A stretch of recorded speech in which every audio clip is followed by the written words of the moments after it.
Did you ever stop to think about a city? What made it grow so big and what made it grow where it is? No two cities are exactly alike, but all of them grew up in pretty much the same way. In the beginning, crude trails are cut through the wilderness, and a junction becomes a logical place to establish a trading post.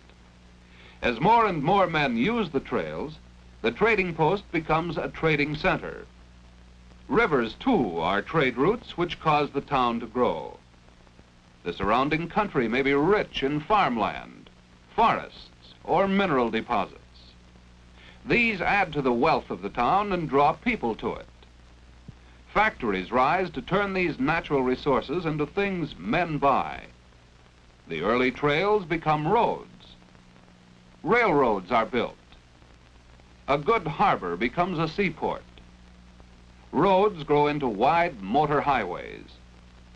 Finally, air trade routes are established to serve what is now a giant trading center. Leaving our mythical city, let's see how this process of growth has given rise to the principal trading centers of the Pacific Coast: Seattle, Portland, San Francisco, Los Angeles, and San Diego. Seattle is located on Puget Sound and is easily reached by ocean-going ships. It is also the end of the line for several transcontinental railroads.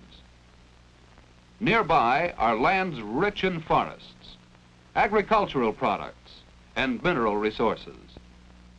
These are the things that have made Seattle grow. The harbor of Seattle is the finest in the Northwest. Besides serving passenger and freight ships from all over the world, it is the center of a giant ship repair and shipbuilding industry. Into Seattle's freight yards come products destined for shipment overseas and raw materials from nearby areas. Being near sources of raw materials, Seattle has become an important manufacturing center. Grain elevators are another familiar sight. Much of the wheat grown in eastern Washington comes to Seattle to be milled into flour. Lumbering is one of the main industries of Seattle and the entire Pacific Northwest. The importance of this industry is evident not only in the lumber mills, but throughout downtown Seattle, where we find the offices of many lumber companies, banks which have grown big on lumber, and wholesalers who supply the needs of the lumber camps and sawmills. In fact, the lumbering industry is so important that it fills 2/3 of the freight cars which go out of Seattle, and it is one of the main causes for Seattle's growing to be the third largest trading center on the Pacific Coast. Less than 200 miles south of Seattle is another city, which is like it in many ways. Portland has grown at the center of land trade routes leading through the Puget Sound Valley, the Willamette Valley, and the Columbia Valley.